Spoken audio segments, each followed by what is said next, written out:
Delivery చేయడానికి పోయిన ఒక అబ్బాయిని లంబడి కొడక అని తిట్టిన ఆ అపార్ట్మెంట్ లో ఉంటున్న ఒక వ్యక్తి.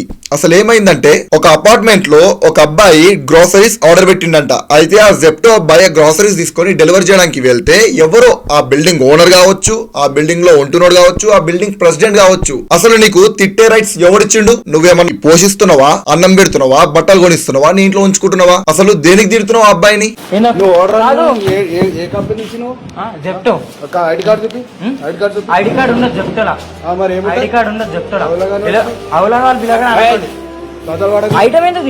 డెలివరీ బాయ్స్ అంటే అంత చులకన అయిపోయింది అరా కొడక నీకు?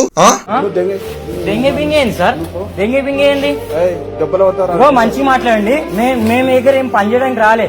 పని మనిషి దెంగే బింగే పక్కకు మాట్లాడండి. దెంగే ఏంటిరా దెంగే?